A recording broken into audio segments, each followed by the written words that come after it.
فجر کی قضا ظہر سے پہلے پڑھیں یا بعد میں؟ اگر فجر کی نماز قضا ہو جائے تو کیا ظہر کی نماز سے پہلے فجر کی قضا پڑھیں یا ظہر کی نماز کے بعد قضا پڑھیں؟ محمد مرسلین انڈیا سے، پہلے پڑھیں۔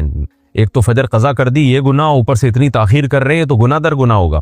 حدیث میں آتا ہے من نام عن صلاۃ او نسیھا فلیصلیھا اذا ذکرھا فإن ذلک وقتھا۔ صحیح حدیث ہے، آپ صلی اللہ علیہ وسلم نے فرمایا کسی کی آنکھ نہ کھلے نماز میں یا بھول جائے تو جیسے ہی یاد آئے یا جیسے ہی جاگ آئے فوراً نماز پڑھے وہ، اور یہی پھر اس کا وقت ہوگا۔ تو اس میں تاخیر کرنا ٹھیک عمل نہیں ہے، تو ظہر تک بھی ڈیلے نہ کریں اس کو، یہ بھی غلط ہے۔ قضا نمازیں کس طرح پڑھیں؟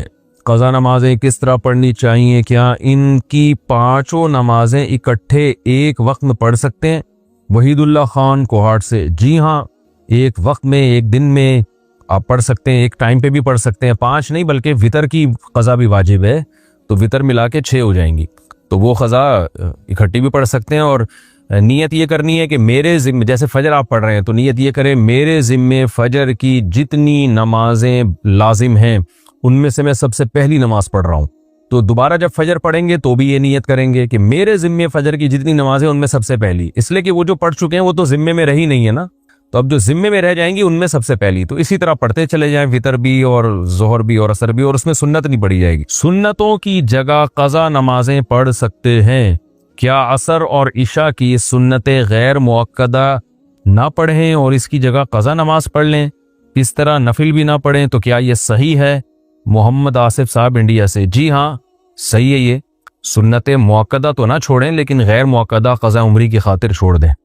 محمد ایان لیاری سے، کیا قبر والے سنتے ہیں؟ اگر نہیں سنتے تو ہم یہ دعا کیوں پڑھتے ہیں السلام علیکم یا اہل القبور؟ وہ تو سنتے ہی نہیں، اختلافی مسئلہ ہے، ہماری رائے یہ کہ نہیں سنتے، قرآن مجید کی آیت ہے انک لا تسمع الموتى ولا تسمع الصم الدعاء، کہ نبی آپ مردوں کو نہیں سنا سکتے، تو اس پہ بہت کچھ لے دے ہوئی ہے، بہت کچھ کہا گیا ہے، تو احادیث میں بعض جگہ سننا بھی ثابت ہے، تو ہماری رائے یہی ہے، ہمارے اکابر میں سے بھی بہت سو کی رائے یہی تھی، حضرت مولانا سرفراز خان صفدر صاحب کا اس پر بہت تفصیلی رسالہ ہے، انہوں نے بھی آخر میں خلاصہ یہی بیان کیا ہے، وہ یہی ہے کہ اصل یہی ہے کہ مردے نہیں سنتے، الا یہ کہ جہاں سننا ثابت ہے تو وہاں ہم قائل ہیں، جیسے کہ حدیث میں آتا ہے کہ جب مردے کو دفن کر کے جاتے ہو تو یسمع قرع نعالہم، وہ لوگوں کی ابھی پاؤں کی چوکھٹ کی جو آہٹ ہے نا، پاؤں کی آہٹ، قدموں کی آہٹ، اس کی آواز سن رہا ہوتا ہے کہ فرشتے آ جاتے ہیں حساب کے لیے، تو وہاں یہ ہے کہ وہ جب آپ دفن کر کے جاتے ہیں تو مردہ بھی سن رہا ہوتا ہے قدموں کی آہٹ،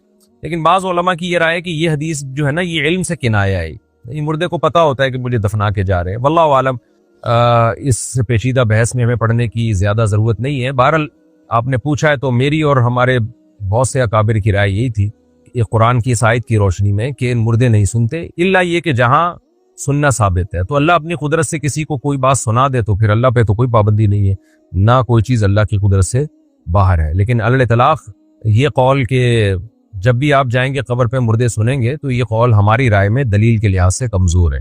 ناتالیہ انصاری انڈیا سے، کیا سورہ فلق سورہ ناس دل میں ہی پڑھ کر دم کر سکتے ہیں یا زبان سے پڑھنا ضروری ہے؟ دل میں پڑھ کے نہیں دم کر سکتے بھائی، زبان سے پڑھنا ضروری ہے، زبان سے پڑھ کے دم کریں۔ سعودی عرب سے کسی نے پوچھا انڈیا اور پاکستان سے جو لوگ مسجد وغیرہ کے لیے چندہ کرنے آتے ہیں تو کیا ایسا کرنا جائز ہے؟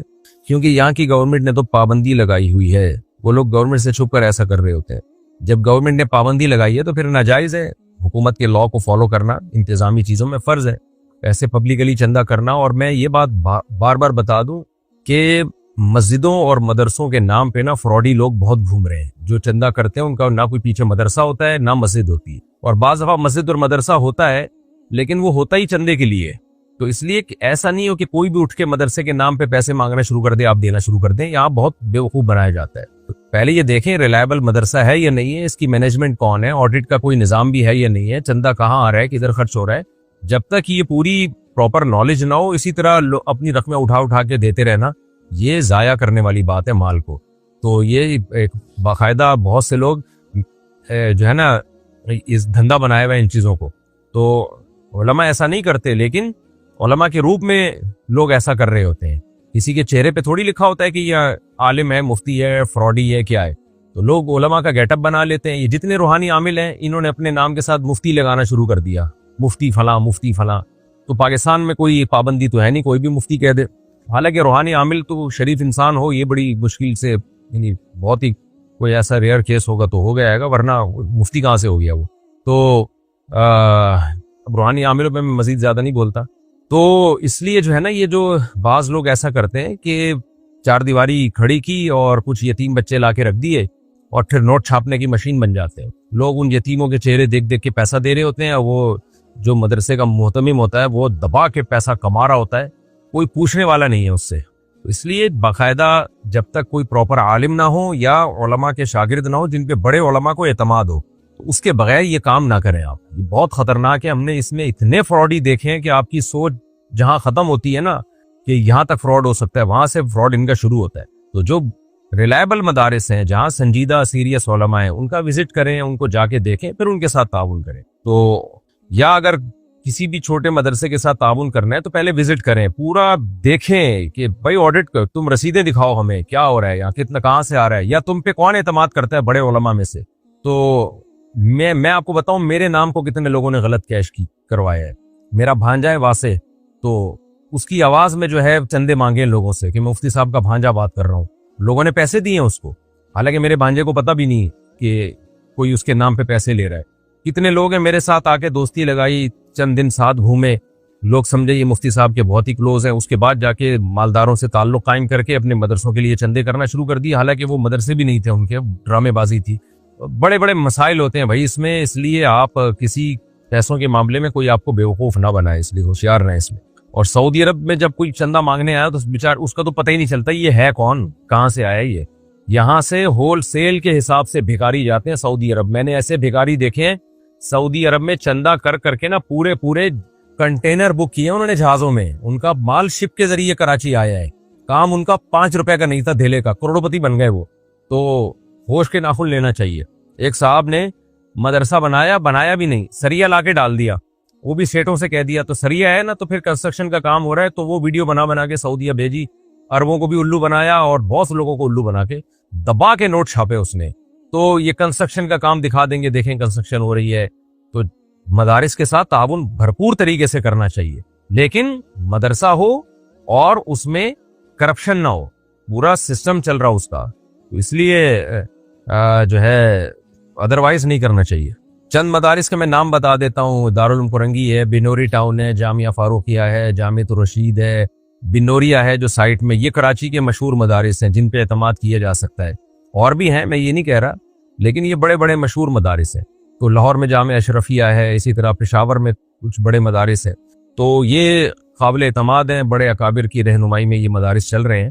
ادروائز کسی مدرسے کے ساتھ تعاون کرنا ہو تو پھر آپ نے بہت زیادہ سوچ سمجھ کے تعاون کرنا ہے, دیکھنا ہے کہ ڈرامے بازی نہ ہو اس میں. زیادہ تر اگر میں غلط کہہ رہا ہوں تو بہت زیادہ تو صحیح لفظ ہوگا, بہت زیادہ ڈرامے بازی ہو رہی ہے. پاکستان سے کسی نے پوچھا اگر کوئی منت پوری نہ کرے تو اس کا کفارہ دے دے جو قسم کا ہوتا ہے, تو کیا پھر وہ منت ختم ہو جائے گی؟ نہیں جی.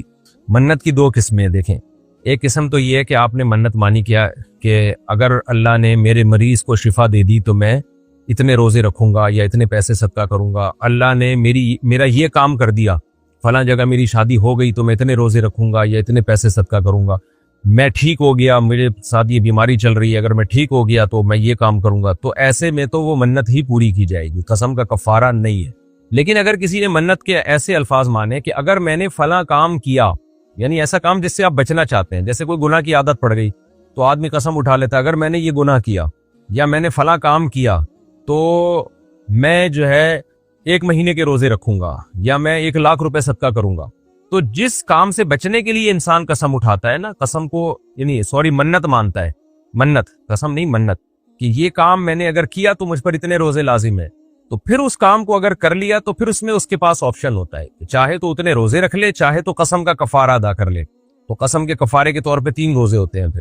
تو یعنی ہر منت میں ایسا نہیں ہوتا کہ قسم کا کفارہ دے سکتا ہے. اس منت میں ایسا ہوتا ہے جس میں کسی کام کو نہ کرنے کے لیے منت مانی ہو تاکہ میں اس کام کو نہ کر پاؤں, تو وہ کام کرنے سے پھر منت واجب ہو جاتی ہے. لیکن اس میں یہ آپشن ہوتا ہے قسم کا کفارہ بھی دے سکتے ہیں آپ.